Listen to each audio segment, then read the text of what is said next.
they never really changed. Yeah. So if you look at back, then how it developed from probably the end of the 60s into 70s, and then the huge, in my opinion, huge development that happens through the 80s into the 90s. Those people who developed it, I just want to mention a few names. One of them is definitely Espen Zalberg. One of them is Donnie Burns, that actually we can say thank you very much for the dancing we have today. And for sure there are more. Yeah, if we talk about Lena, but I want to talk about probably one of the first generation, the second generation, the third generation, the fourth generation that are developing those values from teachers, taking the teachers and developing and so on.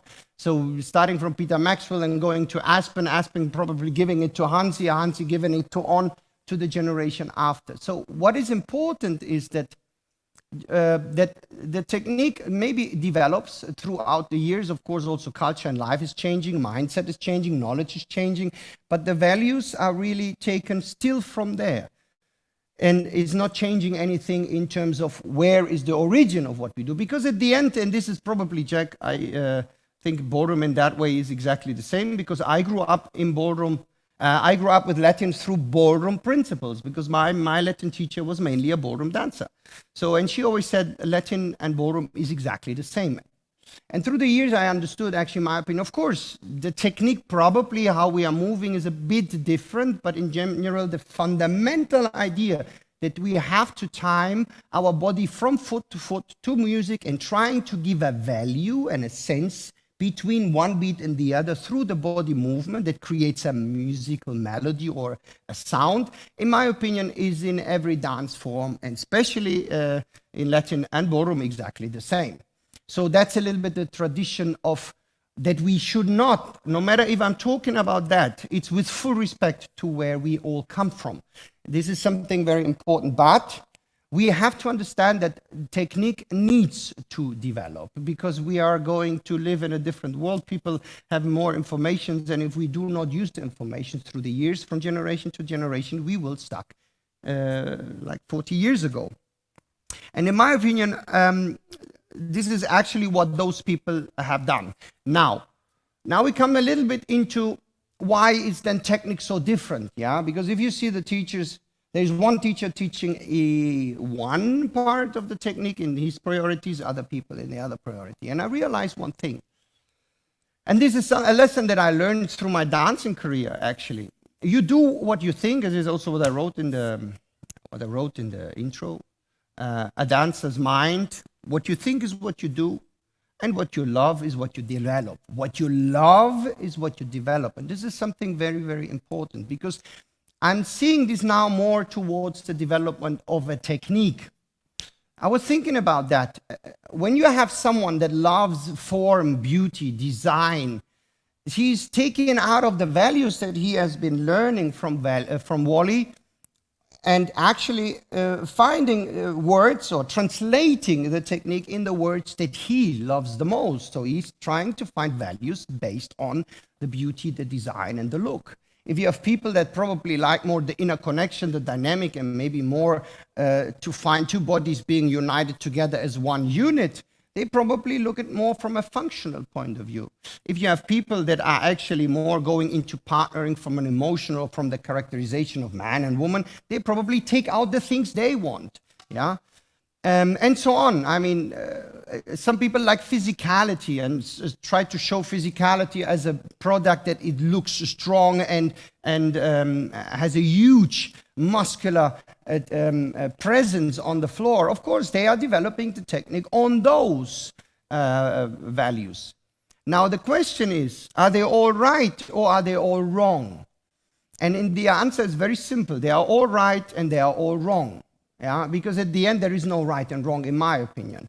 Important is, when you look down at the things, is where they come from and how they develop and what base values they are using to create it. In the line, they have to all meet together at the roots. And if they meet all together at the roots, then we come to a very important point. Because in my opinion, and those of you who already been successful dancers know that it's not about doing something right or doing something wrong. Yeah, it's about finding what you love the most. It's not about the technique. It's not about the stuff you do. It's not about how good you manage to make a pendulum in your hip and how beautiful and straight in your legs are and how beautiful your body is moving, how strong you are moving from foot to foot. It's actually much more what you love about those techniques. Because in my opinion, I have done many things wrong during my career from a Sorry, I was falling. I wanted to loosen up a little bit the situation here. I have done many things wrong from a constitutional point of view, yeah? I mean, I was dancing cruzado walks and my feet, they were all over the place. You know, I mean, you have 2 tracks, you have to keep these 2 tracks, you're not allowed to crossing the feet.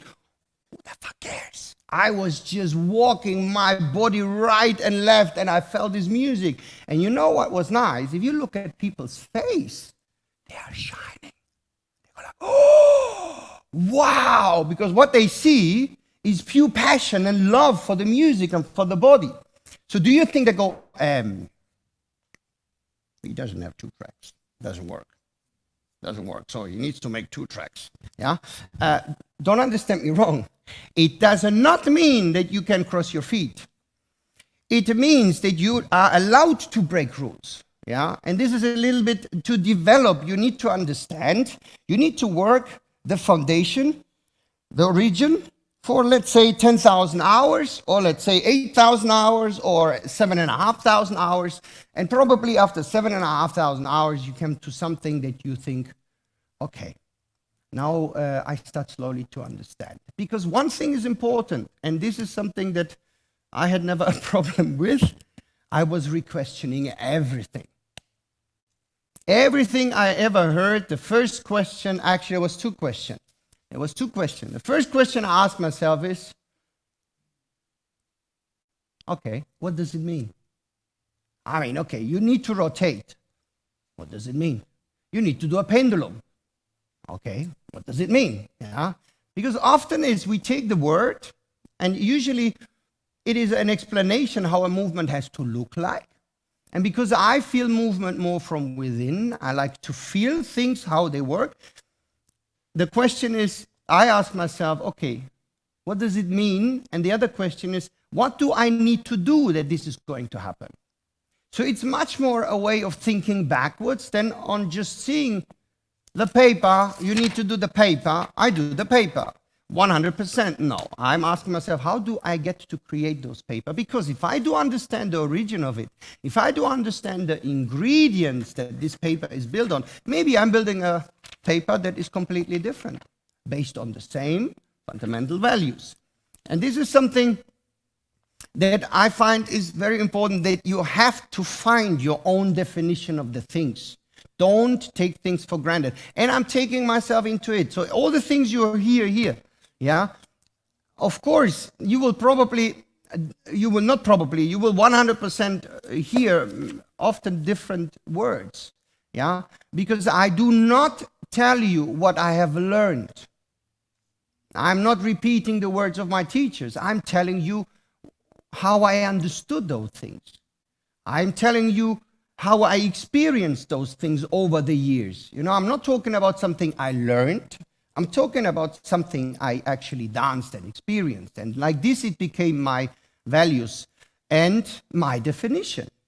And I can tell you very clear, I do not like to talk about something that I don't understand. Maybe I'm wrong. Maybe I'm confusing some things, and maybe some words I use wrong, but I'm trying with my mind to find the right words to make you understand what my body is talking about. Because sometimes it's very difficult to find through words the language that your body actually is talking. Yeah. So, and the difficult thing is, each of you have a different mindset and have a different sense for their body. So you need to learn. Sorry, I need to drink. You need to learn to start a dialogue with your body and ask your body, what do you want? To listen to your body, what is mine? You understand? I mean, I'm not talking from the beginning of the dancing and you're just learning now the values. I'm talking about you're already dancing a couple of years and you understand already more things. You understand how to move from foot to foot. You can be in time. You manage to dance in the music. You're not always out of music. But you have to go and dig deeper and to ask yourself, actually, okay, I understood all these things. What do they mean for me? And even more important, which things, when I take them all in pieces, are the most important for me? Because if I do a Rumba walk, I can take a Rumba walk out in whatever 50 pieces. And now you have to look at all those pieces, how they look, how they connect together. And then you select which are the things that are most important for me. And for me, you can take it now, come again your values. You can take it from a design point of view because you think there you have the most moment that you can show your values that you love. For me, it's more the feel related to music. I want to feel the music in every single moment in my body. So I'm looking at all these ingredients and say, good, okay, where is the moment of the most intensity of music? You understand? And it's probably not when I place the foot. Yeah. So there is something happening definitely in between of the beats that became for me more and more important, and is a word and a sentence that I have, let's say, I'm sure most of you already heard it, but I received it also very young, and it didn't leave me. It did leave me. I had it always in my mind, but I never understood that. Yeah, when people say the dancing happens in between of the beats, what does it really mean? You know, this is something where this is one expression where I really needed to research and find my definition about that. I think now I got it for myself. Yeah, but again, what I'm talking about is my truth. I do believe that because I feel it, and because I can control everything I'm doing. It's not about right and wrong. Now, in the things I'm talking about, I hope that you are mature enough to take the things you need and throw out the things you don't. Yeah, even for the ballroom dancers. Okay, clear? You have any questions about this intro, what I'm talking about?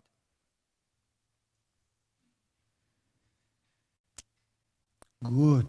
Hey, if there is no question, it can be two things. You were bored or you were flashed. So one of these two things. So I hope it was the second one. Okay, good. So now we go into the, let's say, into the main part. Yeah. And as you all received already the content, the intro, the content of the session, these are the main subject we're going to talk about.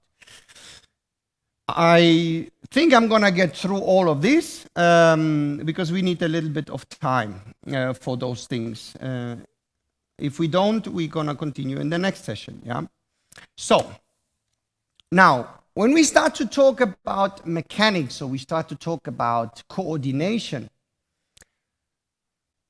I understood for myself that most important things that we have to respect is that we have actually a gravity. Now, Mr. Dr. Markus Müller, we had a conversation. He said, what do you mean with gravity? Because Newton's theory, blah. So I didn't study physics, so I actually was, I was Googling, my God. I was Googling Newton's theory, and I think probably like most of you, maybe you, for sure you are smarter than me, I don't know. I was reading it and I was like, okay. I have no idea. So let's keep it simple. This is gravity, okay? Simple. So you're gonna get pulled down, yeah? So there is a force that is pushing us to the floor. So that's it, gravity. Clear? So no Newtons, there's no differences, and let's keep it simple. And this is all what we need to know, yeah? Because when I'm moving a Rumba walk, I'm not thinking about Newton's theory, about blah, blah, blah, blah, blah. No, I feel the gravity or I don't feel the gravity. I think most of you already felt gravity when you are falling down. Boom, yeah? So gravity is something that is, for me, really the most important thing, yeah? In terms of natural force that we have. It's there, and it's reflecting to every single moment of our life. And it's unique the way it is, yeah? Because if you go onto the moon, it's different. You feel a different pressure on your feet. So the way we feel pressure now, it's unique. Yeah, I mean, I don't know all the billions and trillions of stars and planets around the universe, so probably there is somewhere else something very similar. But in general, we are living here, so we feel the floor because of gravity. Yeah, we have a floor. We have actually a fixed foundation. And the gravity that is pushing us down makes us feel the gravity on our base of support, which is in dancing most of the time the feet. Can be the hand if you do a handstand, but in general is your feet. You're gonna feel that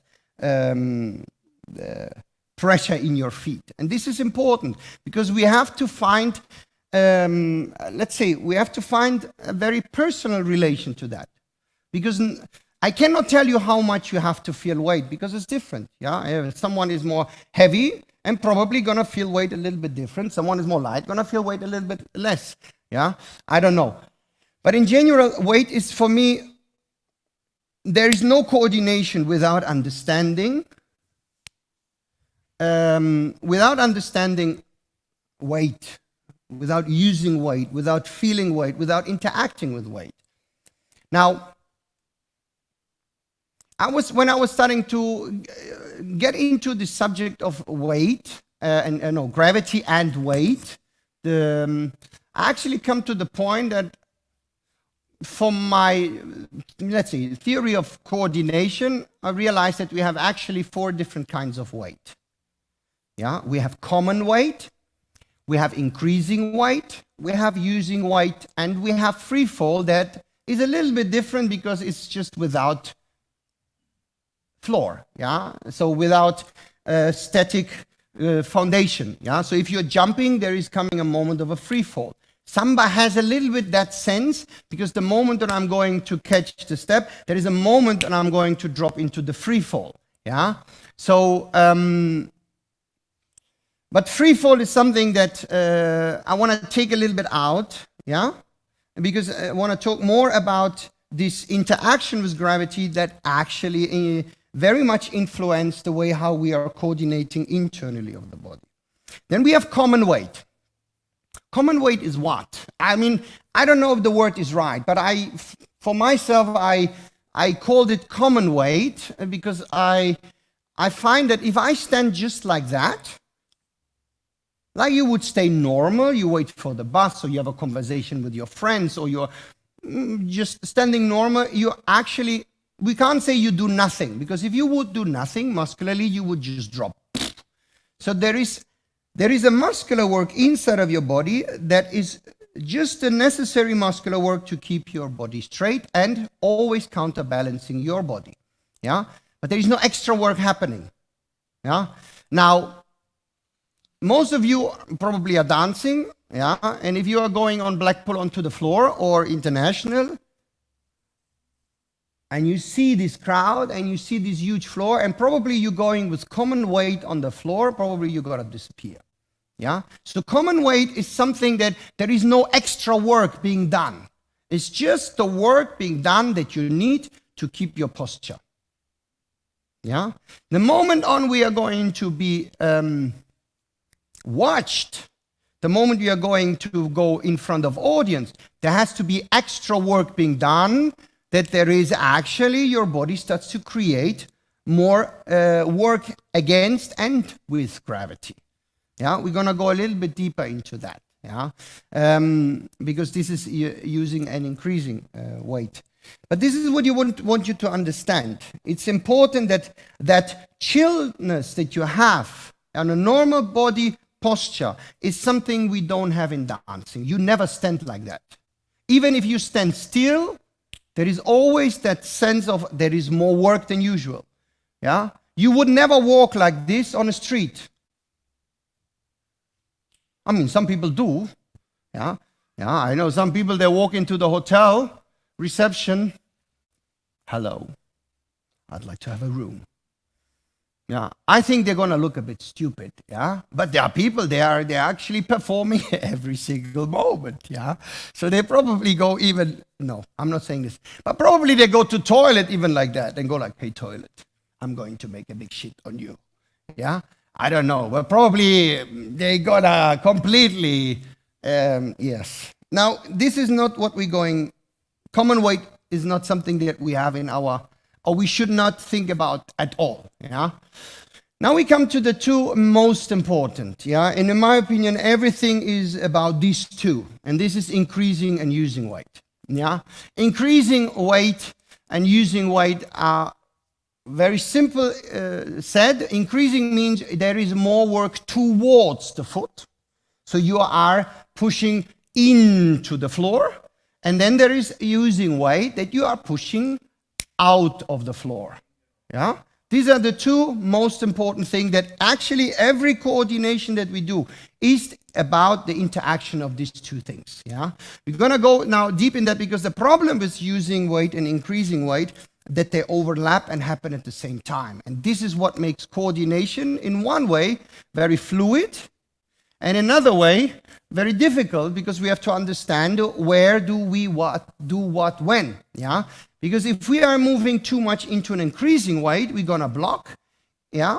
If you are going too much in using weight, we have no feeling in our feet, yeah. For those of you, it's very simple said. You have those people that sitting in the hip, yeah, is my favorite. I love that. Sitting hip, ha, yeah. And then they dance, and then they wonder, why is it so difficult to move in cha-cha-cha? Well, yeah, if you park, don't expect that you win the Formula One race, yeah?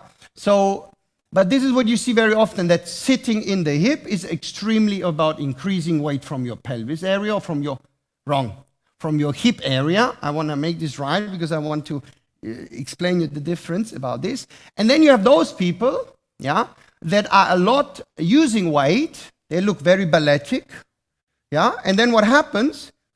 They look stiff, yeah? I had experience. I was 6 months in a ballet school, and in ballet, if you move your hip, whoosh, they slap your face, yeah? You are not allowed to move your hip.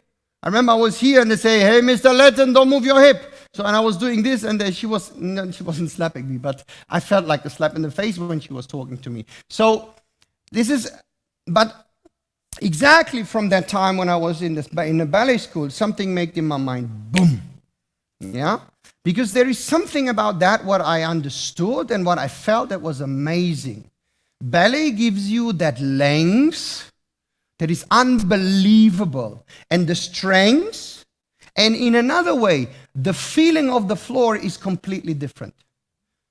You understand? Because I felt that while I'm pushing actually out of the floor, I feel the floor so intense. While I'm sitting on the hip, I also feel, but I feel more my hip area, not my feet. At least my experience. So I want to go there a little bit deeper into that. Let's start with using weight. Ja? Thorsten, kann ich Bild Nummer 3 haben? You can take your picture number 3. I have the magic stick.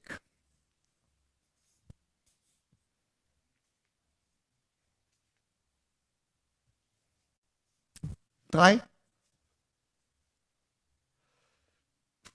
Nee, 4, sorry. Nummer 4, ich habe es auch aufgeschrieben. Yes, Nummer 4. Yeah? Now what we have to understand about using weight, that actually using weight is a leg action. Using weight is a leg action that I feel I'm pushing off. Now very important, is not an action that I'm pushing off my feet. Yeah? So if I'm not from here pushing off the heel.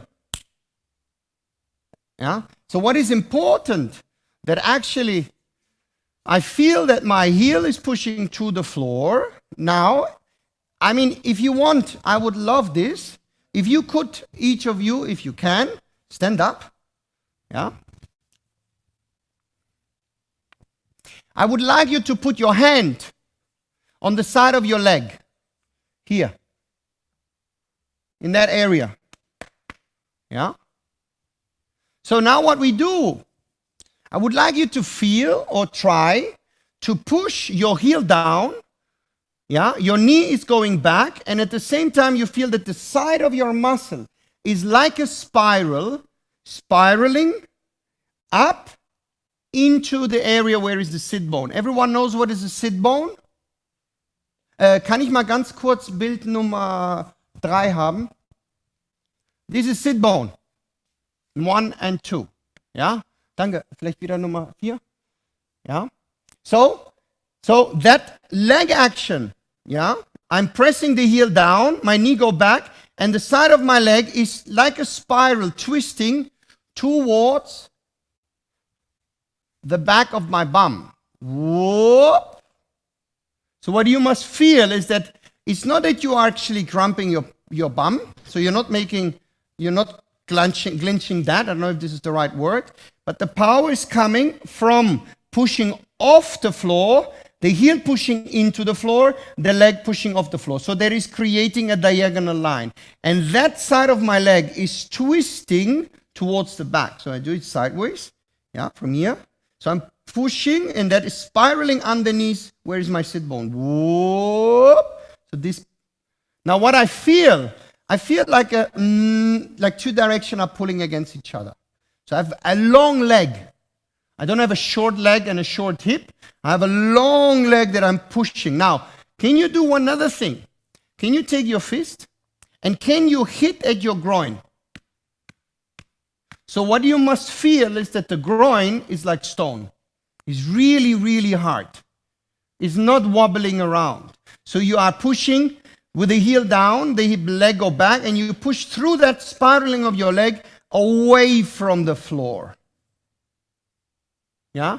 This is essential. We will talk later at the second session when it's about movement. Leg action is there very important. Yeah? Because we have not one leg action, we have 3 different kinds of leg action. But this is something that you have to understand, that if I want to feed my body, I need to work away from the floor. Yeah?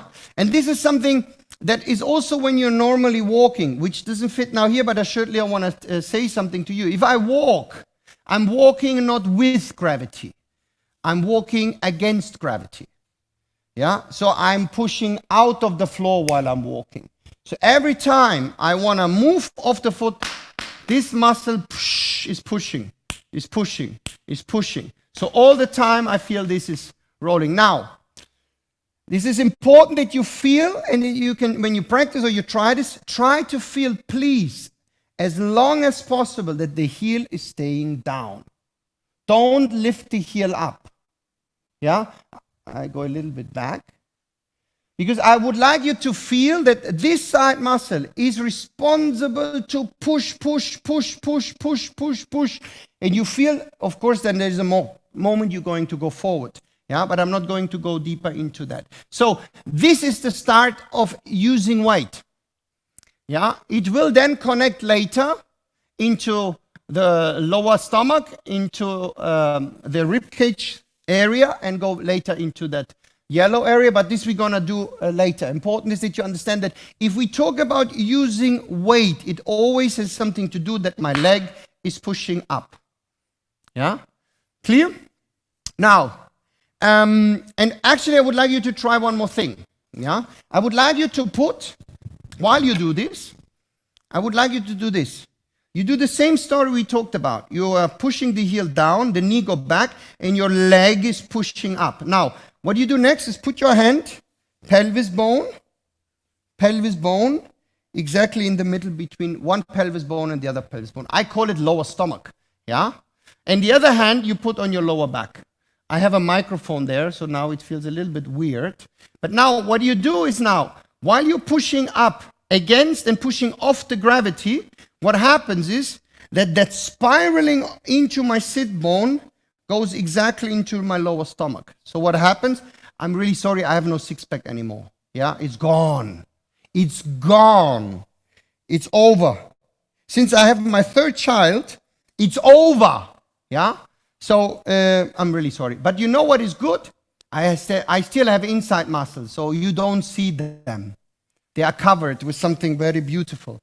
And I lost even weight, can you imagine? So now when we stay here, I show you. So in the moment, I feel really that my heel is pressing down, my knee go back, my leg is pushing against that heel, away from the floor. Whoa, and you feel that that part should start to come in.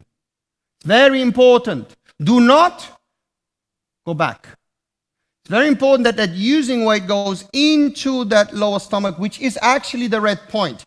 So every time you are using weight, you collect using weight into your lower stomach. Yeah, you don't bring it into your hip, into your tailbone or whatever. Yeah. We will go back to that. Yeah. Important that you understand, using weight means is a leg action that works away from the floor. Yeah. We need to go, just to connect this a little bit more clear, go a little bit into increasing weight.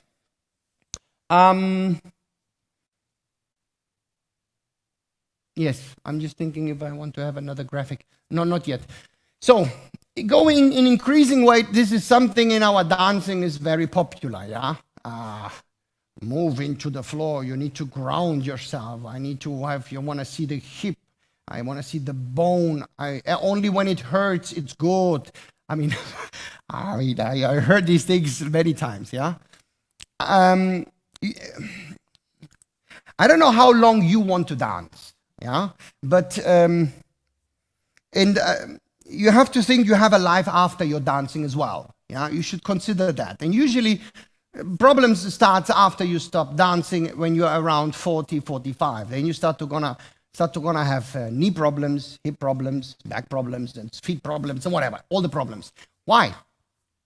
Just imagine you have gravity that is pulling you down, and now you're increasing weight, and you increase this weight into your joints. Especially into the joints of your hip. So you're pressing everything into that joint. Do you think it's healthy for your knee?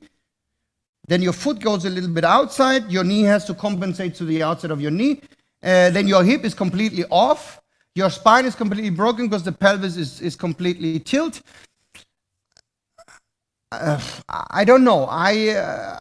You have to find a balance. We were going to talk about this, how we can manage to have that look without that, yeah? And this has a lot to do with the combining using and increasing weight, yeah?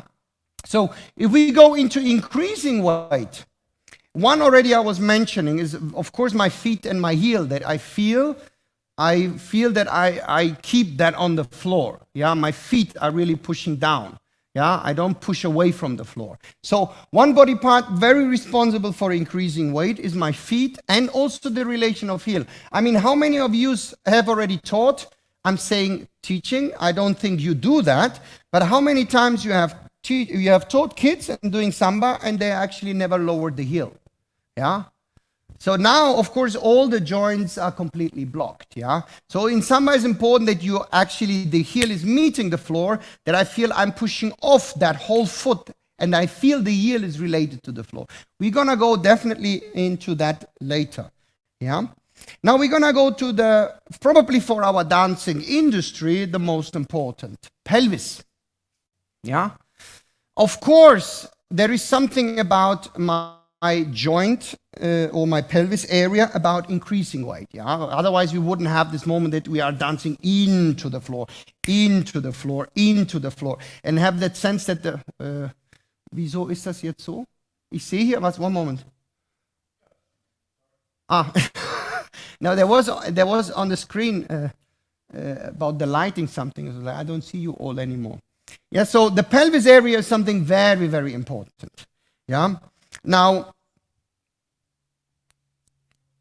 for me, kann ich bitte Bild Nummer, which number? 3. Yeah. For me, it's important that you understand when we talk about increasing weight from the pelvis area, it's not just related to my hip. Yeah. Because for me, that's my hip. Yeah. Or that's the hip joint where it attaches. And I do not want the pressure that it actually feels like it's collapsing into that joint. Yeah. So that's why I feel when I'm talking about increasing weight, what is important for that the whole pelvis And in that also includes tailbone. Very, very, very important. Yeah. Tailbone has to move towards the foot. I feel like the whole pelvis actually wants to then sit bone and into the joint, that I feel I move into the direction of the foot. Important that it moves over the foot. It does not move outside of the foot. Ja? Kann ich noch mal ganz kurz Bild 1 haben? Now, sorry that I'm always jumping, because it's important that we get a little bit to start to understand also something else. When you look at the 3 circles that I was painting, we will go later when we talk about transport. This is very important. But these 3 points are actually the 3 points that are clearly marking the 2 tracks in my body. Track number 1 and track number 2 goes from the neckline through the sit bone into the foot. What is important is that sit bone and neck always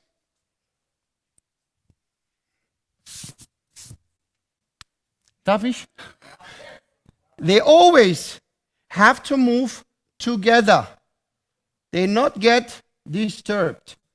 Yeah, it's very important. So what we have to do when we talk about increasing, I have to make sure that my sit bone and my neck is exactly over the foot. I am not going to stand like that. All the pressure is now on my joints. I have to make sure that it's clearly sit bone over the foot, neck over the foot. Yeah. Then I have enough pressure on my feet that now I can actually push off the floor. So when I have pressure in my feet, I can actually start using the weight into the body. And in the same time, while I'm pushing out of the floor, my pelvis is pushing into the floor. Yeah. So I'm not, very important, this is a bit difficult. It's always about chicken and egg. Who is first? Difficult to say. Am I first doing down or am I first going up? I have the feeling it happens absolutely in relation to each other at the same time. And what is important is this. The amount of working up means the amount of using weight has to be the amount of increasing weight. This is what is very difficult. And this is, ladies and gentlemen, something that you will struggle through some time in your dancing. Because everyone has their own sense of that groundness. You understand? I can tell you from my experience of my dancing, when I was competing, I didn't have that yet. I was always criticized my weight is too high. And it's true. Looking at my dancing, very often I feel it looks too high. Because at that time, I didn't yet understood that relation. How much of what? Later on, I have to say, probably through the year of practicing with Olga, that make the click, yeah? Because she was much more grounded than me. I was much higher and I had to adjust to her weight. So I much more understand the relation, my own personal relation of increasing and using. And I feel clearly that these 2 things are working together. In my opinion, when you do it in a right balance, you're not getting so much, I call it rumba bounce. I hate that, yeah, when I see this wah, jua, jua, jua. This is impossible. This is a no-go, yeah. I mean, I used to do this when I was in D class, yeah. I mean, if I see this nowadays, I go like, hello? How many years you still have to learn, yeah? So it's important that it's flat. And the moment that I see it, I feel very clear that I have the increasing and using, they meet. And this is actually getting very strong, yeah? And how much you want to do this is up to you. You have to feel it, yeah? Important is this. When you have too much muscular work, what happens? You are blocking. And when you are blocking, there is no space to move. So important is this. This you can keep in your mind. When you're finding your balance between increasing and using weight, you have to have a direction to move. It's about finding space. It's not about compressing to a degree that you cannot move anymore, because then body flow we can anyway forget. Yeah? Is it clear? Yeah? So it's important that this is actually already, we started to talk about the first block. Yeah? The first block is the lower block. That is, in my opinion, I call it engine, because it's running, it's giving input to the body, it's moving. It's later important when we talk about transport and shifting and moving. This idea of the first block becomes more important. But it's important that that area is the area with the most intense muscular work. And I mean, how many times you heard you're looking stiff? Most of the time, if you're looking stiff, means the lower part is too weak. Yeah? Because you don't have support. I mean, look at the ballet dancers. Ballet dancers look like they're flying on the upper part. I mean, if you see what strengths they have in their relation from legs to core is unbelievable. I mean, my ballet teacher was standing on the bar like this, and then she goes like, okay, we go from here to here, then to there. Ladies, gentlemen, not to there. We go to here. And she's all the time doing this with the leg. And I'm standing behind her and I'm going like this. I mean, I can't even go to 90 degrees, and she's talking about 180 and going back to 90 and going back to 180. I go like, holy moly. Yeah? So it's important that we understand that the increasing and using weight, they find his way to continue, not to block. Yeah? So this is within the first block, as I said, it's very important that we use this natural force of gravity to give something to our body. We are not, and this is something that is a bit difficult probably to understand, is one of the vocabulary that we have in our dancing industry that probably I never use is isolation. I don't understand this. If I want to have one sound and one unit in my body, why the hell should I isolate something? So if we isolate something, there is only a connected isolation. That is, for example, your hand. As a man or as a woman. So if I'm going to dance something, I'm not moving everything. I'm having that fixed. I'm coordinating whatever I want to coordinate. This is not moving, but it's still connected. It's not completely a single movement isolated. Now, don't understand me wrong. I'm not talking about tricks. I'm not talking about style. I'm not talking about choreographical things. This is a completely different story because you can do whatever you want. Yeah, I remember Lorraine used to call it bullshit. Yeah, I don't know if some of you know Lorraine. She was the partner of Wally. She was saying a little bit of bullshit is fine. Too much bullshit is too much bullshit, yeah? So for me, it's the same. I mean, these kind of things you can do. But if it's not in relation and amount of the other things that you see one body is completely in one unit connected, then we have a problem, yeah? And I see a lot of this isolation of upper body part, and then I see this. It is constantly, this is for me nonsense, yeah? Sorry that I say that. Okay, now, so we talked about the lower part. That is the very important part that is actually, in a way, how you call the word? Finding the transition of this power of gravity inside of your body. So I'm collecting, yeah? That's why if you go now to the second block, yeah? We go from here into that, all the power that you actually receive from the using weight against the increasing weight of your pelvis, you collect into the red point and lead it into the blue point. That's why you have a long lower spine. Yeah? It's not, and very important, because now we're going to go into the core area, which is the center core, or the second block. Some people call it the center. I've been educated from center with the age of 10. My teacher always say, everything you do goes through the center. If you want to move your head, it goes through the center to the head. If you want to move your hand, it goes through the center to the hand. Yeah. So as a childhood, my teacher, the ballroom teacher, Giti, she was killing me about that. Yeah. So the core, the second block, which is the core or the center, I call it collector because, in my opinion, all the power of the floor gets bounded here. Yeah, it collects the dynamic of your partner. We're not going to go into that because probably partnering is not going to be a subject because I need a partner. I cannot lead the air. And if I lead the air, I feel like the king. Yeah. So the core is a collector. So the moment when I'm going to increase and use weight from my feet and my pelvis and my leg is using, all this compression and pressure off the floor, gets collected here. And this is what we did already before. I said, put the hand here. You feel that your lower back starts to stretch. This is something that is not an isolation. I am not, don't ever understand this wrong. Do not keep the center. Center is not something you hold. Because you look like a Michelin mansion, you know, like, oh. Yeah, Michelin mansion is, I think, something German, you know. There is a publicity about the, it's a publicity about wheels, you know, and then you have, whatever. Michelin, you know, the cars, the wheels of the cars, and there is this Michelin. Oh, yeah, but people look like this, yeah. I call it, Emmanuel, how old are you?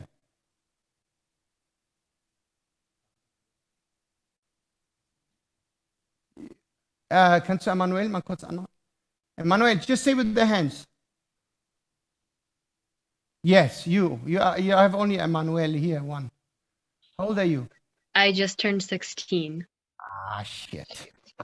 Okay, I wanted to make a bad joke. Don't worry. That's the one. And you see the picture up there? That's the Michelin, yeah? You know, I mean, people nowadays on the ballroom floor, they look like this. Oh, I'm very masculine, yeah? They carry something under their arms. You know what I mean, what they carry under the arms. You understand? Yeah? Okay.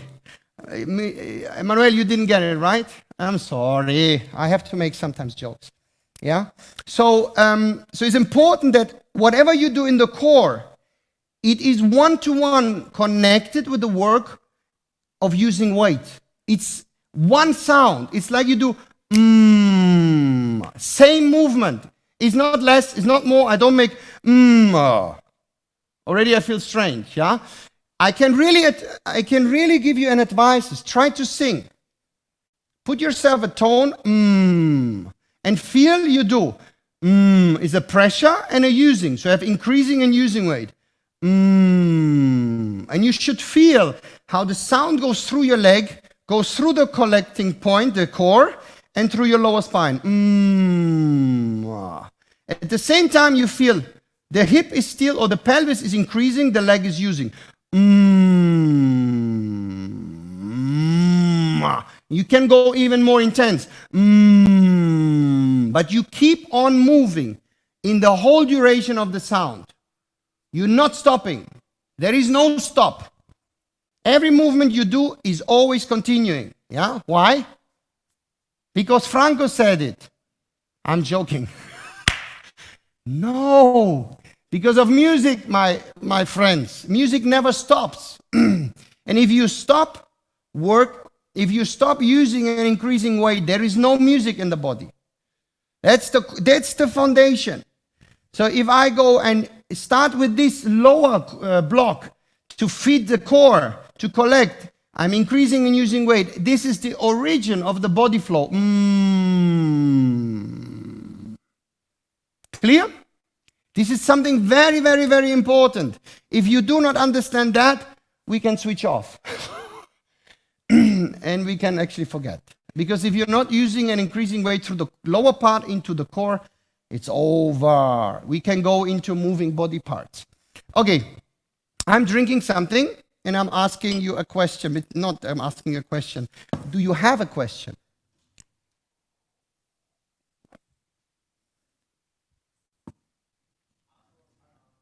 Huh?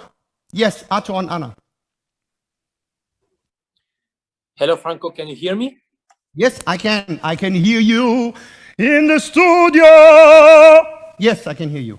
Yes, I have one question. When I'm moving in space, when do I using, Space we're going to talk about next time. Okay. Yeah, because if we talk about moving in space, we're going into the differences of leg action. There is a shifting leg action, there's a collecting leg action, there's a rotational leg action. It gets a bit complicated. There is directions in the body that are dancing different in space, and I would like to do that next time. Yeah, because if we start with this, Yes. I want one thing today is for me important, that you understand where is the origin of the body flow. If you don't know where you start, you cannot continue anything, because every flow needs to start and repeating the same flow. There is a beginning and there is the ending that goes exactly at the point where we started. This is where I want to go. I don't want that you do a single movements. Yeah, we're going to get into that. And keep your question for the next time. Yeah? Okay. Other questions? No. Okay, good. Yeah? Thorsten, kann ich das Bild Nummer... Can I have a quick question? Ah, yes. Who is there? Who is that? Nikolai, Nikolai. Yes, I see you. can you hear me? Yes, I can hear you. I Okay. can hear you. Maybe just a few words about the arch, because What like means some arch? of the concept saying that we're using it actively to increase the flow to, or somebody's saying like that it's naturally there and you need to let it go to work. So what's your approach to? You talk about foot arch, right? Yes. Ah, good question. You know, I can tell you something that I actually remember Hans was teaching me many years ago. He said, imagine your feet are that big. Yeah? So he always was talking that weight that you feel, that you increase to the floor, it's like a liquid that goes and spreads. Yeah? What is very important for that, Nikolai, is that, and this is very important for the girls, because I see this very often with the girls, is that they need to learn to release toes. Is very important, because when you are tightening the toes, it's blocking your joint. If you're blocking the joint and the leg, you are blocking the, let's say, the amount of travel in your foot ankle to transport weight. So you're holding that, but you can actually do this by yourself. An exercise, yeah? Can you stand up, please, if you want? You don't have to. Yeah? So try to stand on, you can even stand on both feet. Now what you do is now, you are actually pulling the middle of your foot up that your toes are going to cramp like that. Yeah? Now try to move forward and you feel it feels very tight. Now, in the moment where you are, stop and now release the toes. So you must feel how that weight goes. Yeah?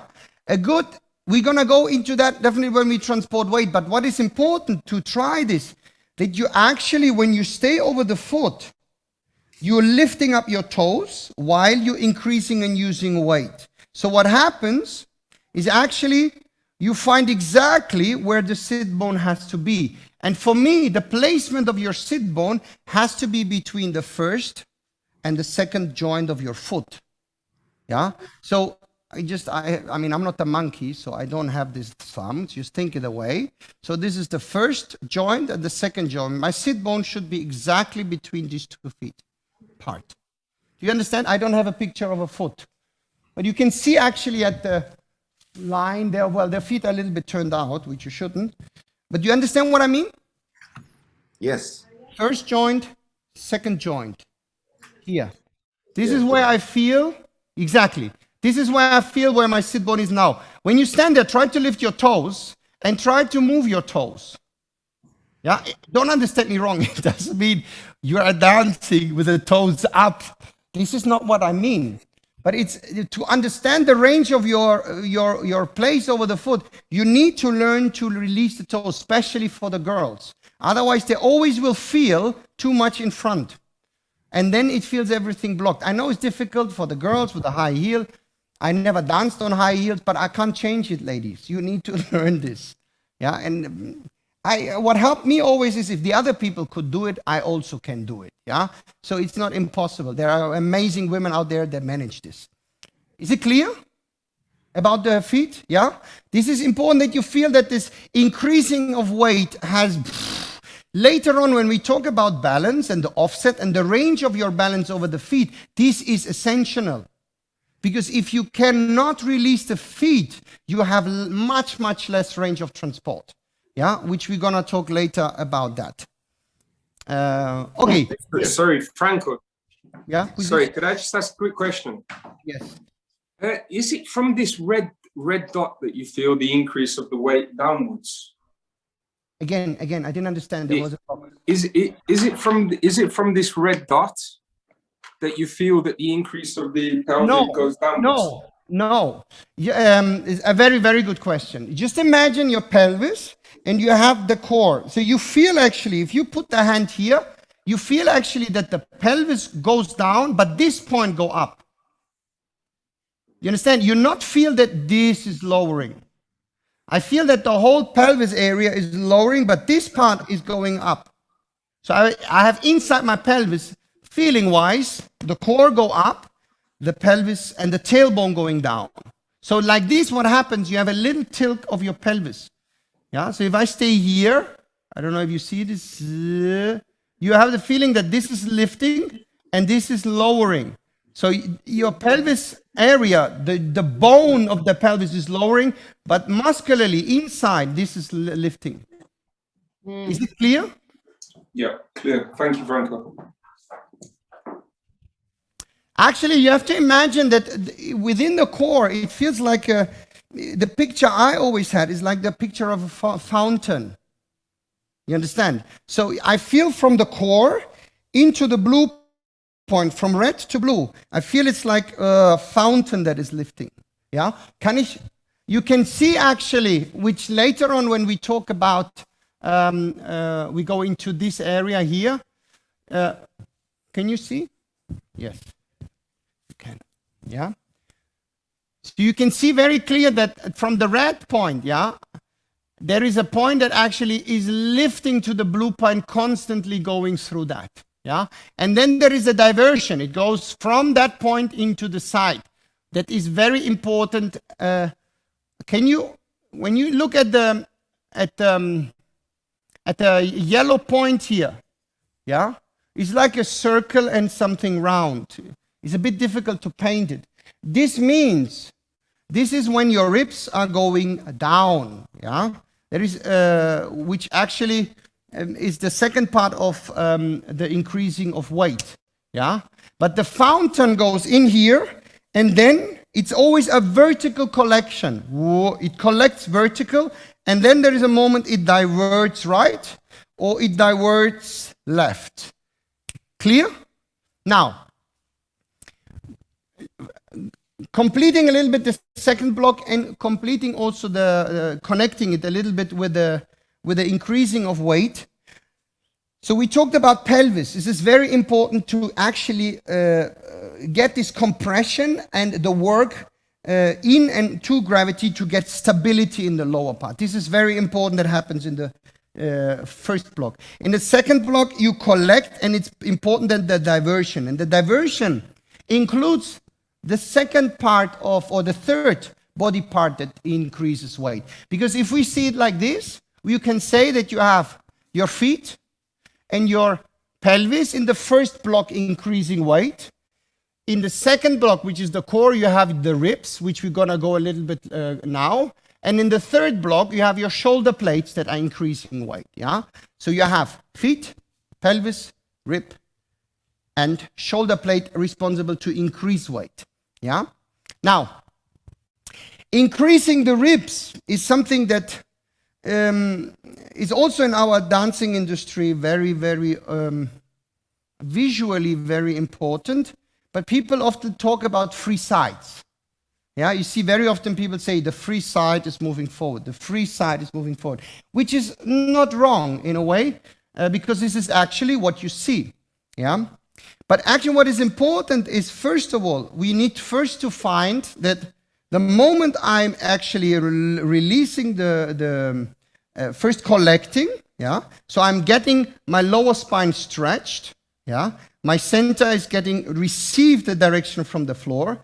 Now is the moment that my leg actually goes back, yeah, because the rib is connecting to the rotation, is not connecting to the settling, yeah. So I'm collecting, and the moment my leg go back, this rib, follow the leg.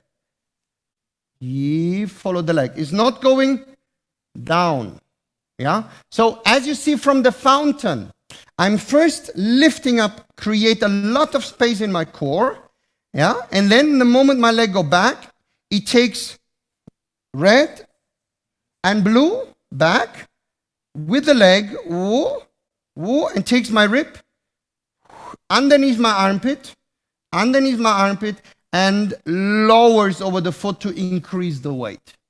Yeah, I know there is exactly in this subject, there is completely different school of thoughts. Yeah, because some people, they think that, or they feel that they need to squeeze that first and then rotate. I find that I have no space. Yeah, I would first feel that this is first I collect, and the moment my leg is following, it takes my rib into position where my foot is. Yeah, the rib follows the direction of my leg. Yeah, when we talk about rotation, we already talked a little bit about it, but I want to next time we're gonna go a little bit deeper into that. Important is that you understand that I have an increasing from my pelvis and using from my leg. Important is also that the increasing of my pelvis and the increasing of my rib does not happen at the same time. This is very, very important. Yeah, even if I would do a cucaracha, I'm not doing. Yeah, there is a moment that I'm increasing my pelvis through the foot. I'm receiving the collection, or I'm collecting the increasing weight in my core, and when my leg go back, my rib is following and then lowering. So increasing through the hip, rotation, increasing through the rib. Yeah? You have a question about that? Yeah, I have actually a measure point for myself. I always imagine my rib wants to go in the line of my armpit. So I don't want to have my rib here. Yeah, I want to feel that the core, the collecting, creates so much direction of my rib that it goes under my armpit, and now it can actually increase the weight. Very important when I do this, the increasing of my pelvis does not stop. So I have increasing of pelvis and increasing of the rib. So in a way you can say the first block, the work they do about using and increasing in my pelvis is constantly. The only thing what happens now is that it gets collected. This is still working together. But now it continues through the inside of my pelvis into my core and starts to give to, let's say, let the movement float to a different body block. Yeah? So I'm not stopping here. It continues. Yeah? And then it actually gets to the last part of increasing weight, which is the shoulder blade. Very important. Shoulder blade is never before the rib. Yeah, of course, every rule has an exception. Yeah, but in general, why? If you do this, you have no space. Yeah, so you need to feel that you first want to get all this part under the body, and when my rib goes under my armpit, rib is lowering, shoulder blade is following. Clear? Because what is important, kann ich bitte das letzte Bild haben? Nee, ja, die Nummer 5.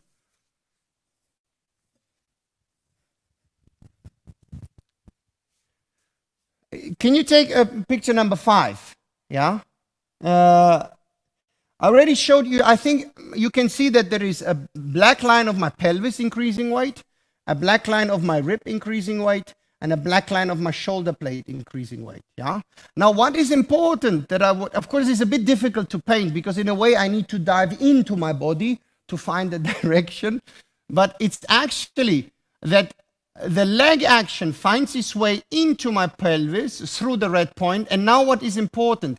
It stretches my lower spine and it continues through my upper spine. Yeah, this is something very, very, very, very important because it goes into a projection in space. So what does it mean? You know what is confusing? I'm staying like that, but I am actually the other way when I look in the video. Oh.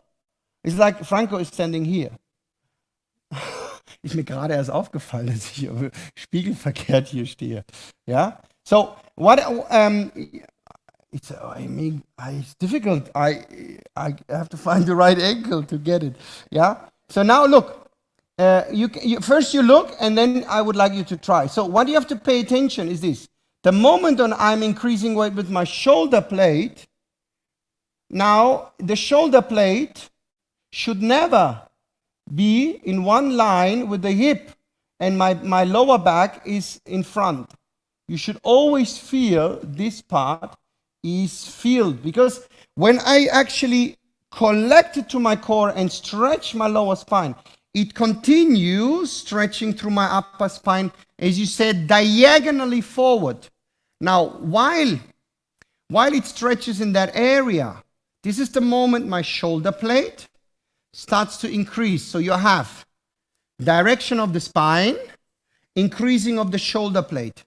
Important is they need to meet at the right moment. Why? Because if my shoulder plate is faster, my spine has no space. This is coordination-wise very difficult, because at the end, it's about timing each sections at the right moment, yeah? So if I do this, yeah, I'm blocked, yeah? So in the moment when I'm creating that space, I'm getting the length, my spine starts to move forward, my shoulder blade is lowering, and my projection of the spine continues. We will go later when we talk about projection, but I a little bit wanted to understand that you need, when you use that weight, you need to divert it through the collecting point into the upper spine. Yeah? This is why I say this is the start. So you need to feel the sound that you imagine that goes into the floor, off the floor into the body, that it finds his way, his travels through the leg, through the red point, into the lower spine, and stretches out of the yellow point. Did you find, now I feel my joints are free, yeah, because my spine is forward, yeah, I'm not standing, parking again, yeah, it looks beautiful because I have a wonderful hip, la la la la la la, la la la la la la, yeah. So, we have increasing weight through pelvis, through ribs, and through shoulder plate. Now, very important, I want to go one more time back to connect that what I was just talking about with the ribs and the free side, because I was mentioning before that you sometimes hear this, that your free side is leading forward, yeah? Now, what is that exactly, yeah? If you look at the coordination, what we just mentioned, the moment when I'm actually, my rib is increasing, it gives me a fixed point to where my upper part from my lower spine, can bounce off. You understand? And it feels like I'm constantly, it's like being on stages. Stage number 1, stage number 2, stage number 3. So from here, when I'm finding that increasing, it collects here. When I find that increasing, it collects there. So it always finds its way through every body block. I should never get to the point that I knack. This is a dead spot. Yeah? You should trying to always work with this idea of singing. Do. Try to find a sound for your increasing, for your using. Yeah, that you feel that and that comes together. It collects into the core. Feel that your rib is increasing the weight while your spine is diverting it to the upper spine, and the shoulder plate is increasing the weight. Yeah. So what we have actually a movement that actually goes like a circle, like a serpentine, like an S forms through the body. Yeah. When you look again shortly to this picture, I actually was painting a circle between red and blue, yeah, a green circle. Why did I do this? Because usually when people talk about core, they usually say the center is one piece, yeah. But I like to have a separation of my rib area, which is the blue point, and my red area, which is the core, the lower stomach area. Yeah. When I move, I first need to coordinate into the red, and then through the red into the blue to rotate. So the blue actually connects to the redirection of the movement. Yeah? I would like you to do one exercise. Can you stand up for a moment? I need to drink something.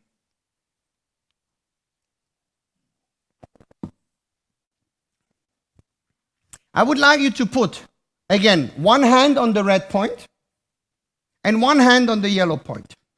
Yeah, on the upper part. Yeah. Now, we do the same thing. We are using weight and increasing weight through the pelvis at the same time. So what we do, we are collecting that power from the floor into the core. But I don't want to see any diversion on the upper part. I want only that you feel only this is moving.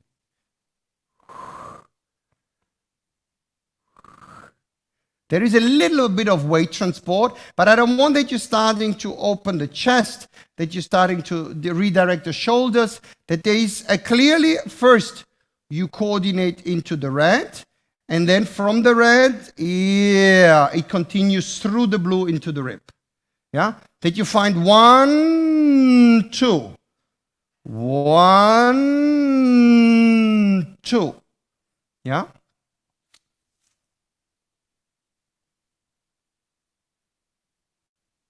Important when you do this, try really to feel you are vertically over the foot. I don't want you to stay between the feet. You get really to feel the sit bone between the first and the second joint.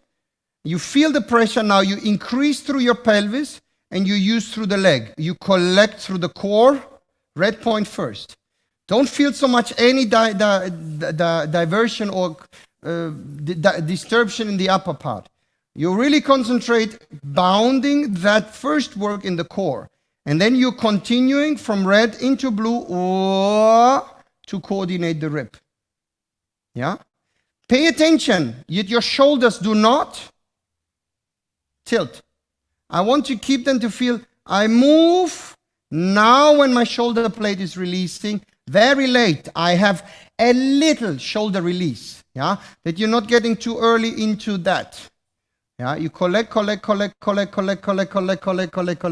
and you're arriving exactly at that point.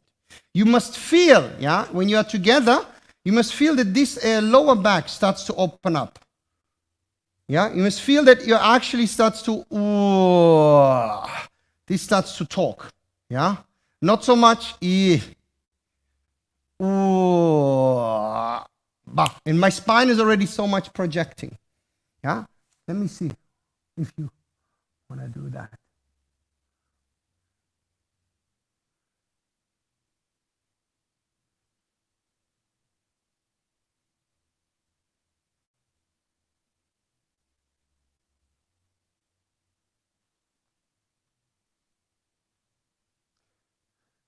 And try to feel when you do this. Do not think so much about moving. I want that you find, it's like you start, you end at the moment when all the parts are landing over the foot after you rotate. So you are initiating from the feet, pushing, you're increasing and using, collect through the core, and arrive. You feel clearly that your spine is already, from your using weight, starts already to move while your body parts, hip, rib cage and shoulder blade are constantly increasing. Because I would like that the continuation of movement happens through these two directions. Not that you're getting to an point, to an end, or even worse, that you are falling before you finished. Yeah? It feels like I'm pushing myself out constantly. Push. So I stay and go at the same time. Yeah? I do not think that my spine wants to lean into gravity. If I'm leaning onto gravity, bye-bye. Adios embryos. You start to run like a chicken. Yeah, because literally, because your popechka, your ass go back, and then you are going to fall forward. I don't want that.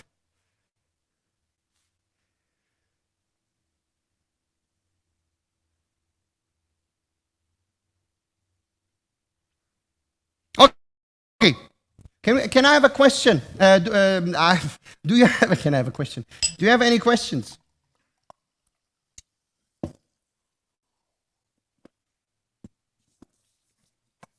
Franco, I have a question. From where? Where? Michael, can you hear me? Can you wave? I was waving. Ah, Michael. Yeah. Hi. Michael.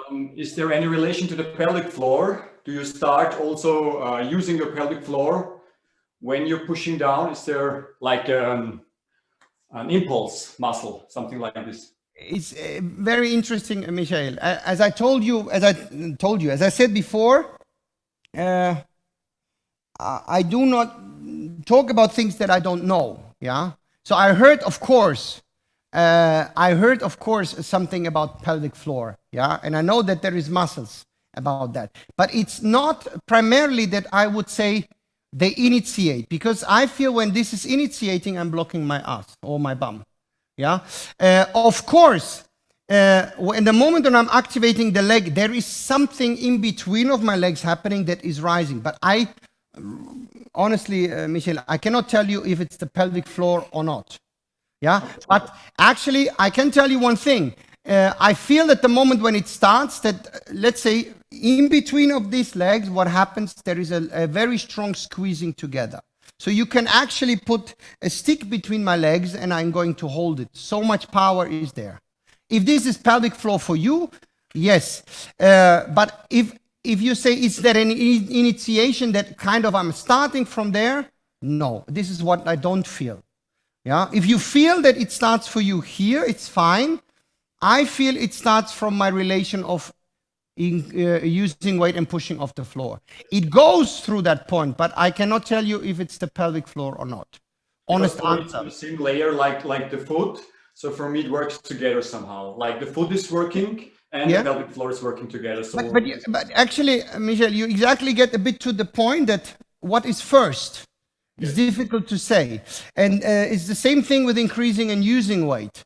I cannot tell you what is first because I feel as soon as I start, there is straight away a reaction. Yeah, I didn't study anatomy that I can tell you which muscle exactly where do what, da, because I don't know. I can only tell you what I feel. And actually, you're saying exactly the same. That at the moment when you're starting with the feet to actually using weight, there is straight away a reaction. With me, the same. But for myself, I feel that let's say, the engaging of that movement is not so much through here, but it starts through here underneath there. This is what I feel, yeah? That I think we get through the same point is clear. But this is, I think, with everything. You know, I had a discussion with a friend of mine. Sorry that I need to share this, but how a little bit complex sometimes mechanics is. Because he's a friend of mine that he studied biomechanics and he's also a physical preparator and he knows what he's talking about. Yeah, he used to dance many years ago. And we talked about bounce action. And it was the simple question, yeah, and I ask you the question the same. When you are lowering and you have a bent leg, now what is first? The pelvis moving forward or the knee stretching up? What is starting? Is it starting the pelvis moving forward or the leg pushing up? What is your opinion about that? You ask me personally? I ask everybody. I would like to know your opinion about that. Leg. Okay. This is Sasha. I even if I'm blind and Sasha is talking, I know it was Sasha. Hip. Okay. This is typical. Sasha and Christina, they always have different opinions. Yeah, I would like to know your opinion about that. What do you think? Together. Huh? Relation together. Yes, but you know, and now we come to something very important. You know, I'm stopped dancing already almost 10 years ago. Actually, it's 10 years ago, a little bit less than 10 years ago. And I'm only teaching. And I realized one thing as a teacher, yeah? Because as a teacher, it's not anymore about what you think. It's more about how can you make them understand what you think, that they do it. You understand? So you have to start to get into their mind.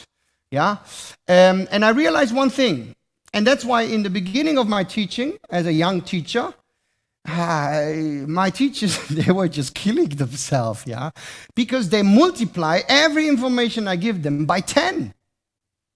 Yeah, so they exaggerate everything. So if I'm talking about move your ribs, they move everywhere. Those ribs that they feel, the ribs have to be everywhere, yeah?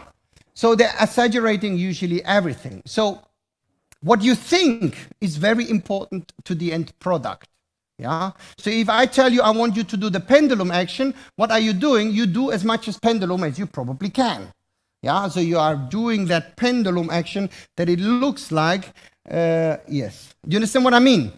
And there's nothing wrong with that, but in my opinion, I realize that it's important what you think, and it's exactly the same with this leg or hip.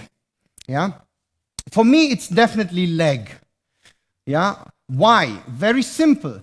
Samba is so fast in the transition of changing direction of that, releasing and redirecting in that bounce, that the moment on you release your pelvis forward, you have too much pressure in your knee and you can't get up anymore. So now we come to the point, it's a different thing between what you see and what you mechanically do. Because actually, I know this goes, I mean, it has something to do with increasing weight and using weight. But if I would give the count in a bounce action that I would do 1, 2, 3, 4, if I start to go up on 3, I'm too late. You understand? So, of course, the answer is not, I'm going up on 2. No. But the using weight starts on 2. So if I go 1 tip, I already start to go up. But you don't see it. You only see 3, 4. Do you understand? Because it's so fast. This bounce action, let's go boom maka boom maka boom maka boom. It doesn't go boom maka boom maka boom maka. It's not equal. This is probably what you see at the end, but you're always going to be late. Do you understand? So muscularly, my leg already starts to use weight. Means I'm getting into the free fall on 1. I'm catching the step on the first 1. Yeah? And as soon as I'm releasing the ankle and my knee, I already start to come up. So I have straight away, dum. I don't make dumma, dumma. It's too heavy. You understand? And this is what you see very often in samba, that the dancers are very heavy. You understand? And in samba you have a low sound and you have a high sound. Boom, boom, boom, boom, boom. I'm not dancing boom, boom, boom. I'm dancing boom, boom, boom, boom. So I'm much faster in getting in that using weight out of the floor to get the music, the sound of that music, already getting through the leg, collecting through the red point, collecting through the blue point, and giving the direction through the yellow point. Do you understand? But if I'm starting to stuck too much going down, increasing weight is much too long to the time that I have in samba. Is it clear? Yeah? So probably from a mechanical point of view in anatomy, probably is right. But I'm not thinking this because it's absolutely counterproductive to the speed of music that I have. I will never manage. Yeah? Clear? And yes. Other questions?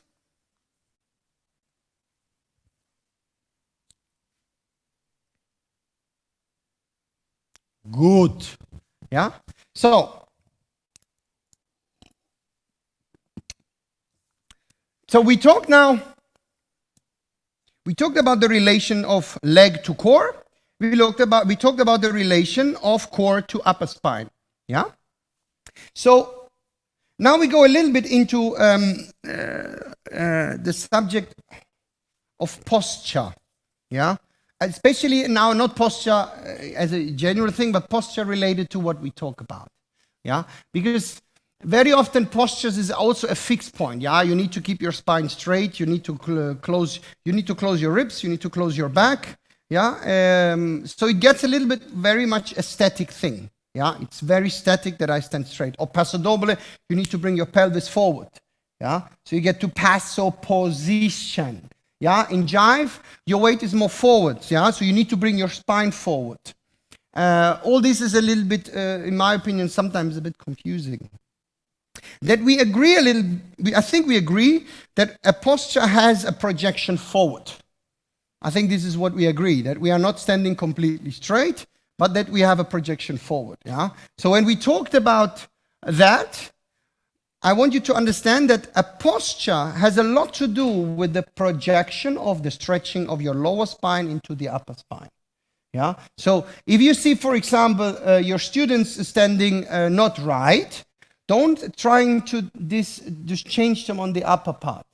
If you want to change something, you have to change something in the relation of the red, the blue, and the relation to the yellow. Because now I get from here a straight lower spine, but a projected upper spine. So I feel now my weight is forward while my center, what you see very often, people say center is in, spine is forward. So you see always a lot these things, yeah. But it feels for me holding, yeah. Especially this is blocked.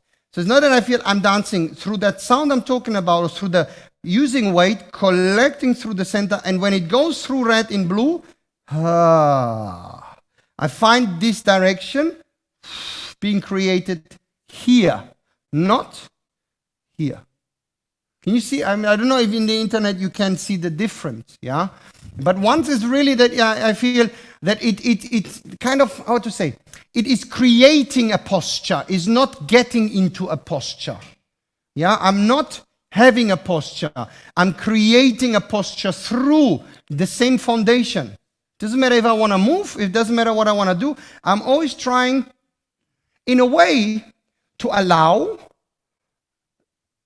the sense of gravity that I feel, the work against gravity, to form my body. You understand? It's not that I, through muscular work, form it. I let the force of gravity and the work of that force against gravity to form my posture. Now I feel free, but very strong in the core, through the legs and through that center. But it feels like it's long. It's not holding and close. Yeah, is it clear? And this is, it doesn't matter if you dance cha-cha-cha, if you dance rumba, if you dance samba. Yeah, I don't see there a lot of posture change. Of course, the difference is in terms of time that we have through the music. Yeah, we have a lot more possibilities to work with our increasing weight.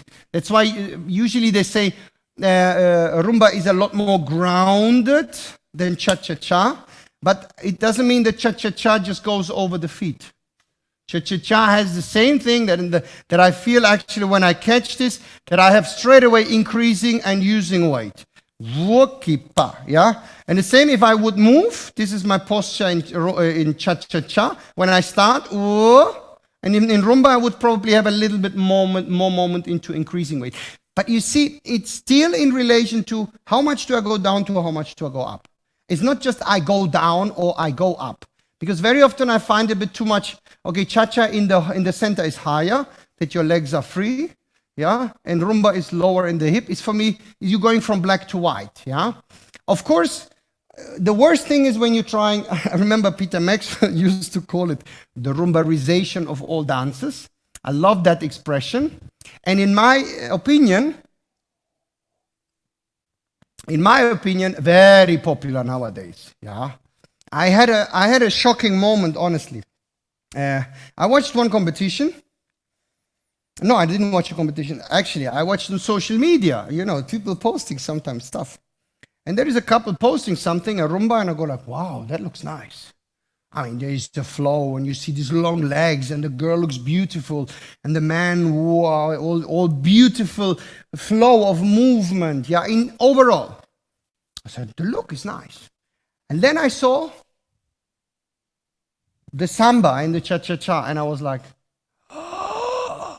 I mean, it's like you're going from a good amateur couple that is in 96, 48, 96, not bad, already starting to understand something, having a good flow. Of course, there's a lot to learn, but not bad. To a B-class couple. I mean, holy moly, there was nothing working. They were not coordinated. They're trying to go into the hip, the girl, and she's late, and he's struggling because it's not going to work.